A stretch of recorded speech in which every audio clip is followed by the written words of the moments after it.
Pass app పై రైతులకు అవగాహన లేదని, భారీ వర్షాల వల్ల తేమ శాతం ఎక్కువగా ఉంటుందని, గతంలో తేమ శాతం ఉన్న పత్తి కొనుగోలు జరిగాయన్నారు.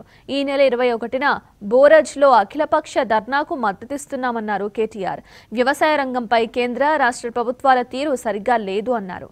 కాంగ్రెస్ ఇస్తున్న బోనస్ బోగస్ అయిందన్నారు.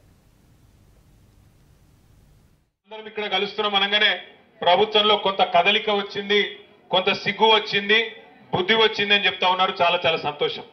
నేను ఇవాళ ప్రభుత్వాన్ని మీ అందరి మాటలు విన్నాక నేను 1-2-3 ప్రశ్నలు అడగదలుచుకున్నా. ఒకటి, నిజంగానే మీరు ఏ తప్పు చేయకపోతే, మీరు అన్ని చక్కగా చేస్తున్న మాట నిజమే అయితే, రైతులు సంతోషంగా ఉన్న మాట నిజమైతే, ఇవాళ ఏ కారణం చేత మార్కెట్ బంద్ పెట్టినరు ప్రభుత్వం చెప్పాలని చెప్పి నేను అడుగుతున్నా. నిజంగానే మీరు చక్కగా బ్రహ్మాండంగా నడుపుతుంటే, రైతులకు ఏ షికాయత్ లేకుంటే, అంత బాగా జరుగుతుంటే, మేము రైతులను కలుస్తామంటే మీకు భయం ఎందుకు అవుతుంది? మీకు వచ్చిన ఇబ్బంది ఏందని నేను అడుగుతున్నా. మాయిశ్చర్ శాతం ఎక్కువ ఉంది అంటున్నా. ఎందుకైంది మాయిశ్చర్ శాతం ఎక్కువ? ఈ సంవత్సరం వర్షం ఎక్కువైంది. అంతేగా తెలివనోడు ఎవడున్నాడు ఇక్కడ? వర్షాలు ఎక్కువ ఉంటాయి. ఆదిలాబాద్ అంటేనే నల్లరేగడి నేలలు. మరి నల్లరేగడి నీళ్ళల్లో నీళ్లు కూడా ఎక్కువ గుంజుతుంది.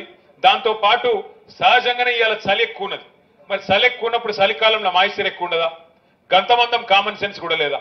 ఎంత అన్యాయం అంటే, ఇవాళ ఇప్పుడే రామన్న గారు చెప్తున్నారు, మన ప్రభుత్వం ఉన్నప్పుడు ఇదే అధికారులు, ఇదే సిసిఐ, కానీ ఆ రోజు 20% ఉన్నా, 22% తేమ ఉన్నా ఆ రోజు కొనిపించింది కేసీఆర్ గారి ప్రభుత్వం. నడిపేటోనికి తెలివి ఉంటే, నడిపేటోనికి రైతు మీద ప్రేమ ఉంటే, నడిపేటోడు రైతు బిడ్డ అయితే బరాబర్ రైతులకు న్యాయం జరుగుతుంది. కానీ ఇవాళ ఎట్లున్నది పరిస్థితి? ఒక్కసారి ఆలోచన చేయండి.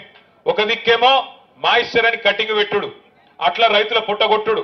ఇంకో దిక్కు ఇంకా ఘోరం, ఇవాళ రైతులు చచ్చిపోతుంటే కూడా, ఒకటే రోజు 2 పత్తి రైతులు ఆత్మహత్య చేసుకున్నారు. నిన్నగాక మొన్న ఒక రైతు ఇక్కడనే పక్కనే కుమ్మరి ప్రేమేందర్ అని రుయ్యాడి, ఆయన కూడా ఆత్మహత్య చేసుకున్నాడు. పట్టించుకున్నోడు లేడు, అడిగినోడు లేడు. అట్లాగే సంవత్సరంలో మనం ఉన్నప్పుడు, మన ప్రభుత్వం ఉన్నప్పుడు కొనుగోలు ఏ స్థాయిలో జరుగుతుండే, ఇవాళ ఏ స్థాయిలో ఉన్నదో ఆలోచన చేయండి. మొత్తం ఇప్పటి వరకు ఈ సంవత్సరం ఇప్పటికే 5 లక్షల క్వింటాలు కొనేది ఉండే.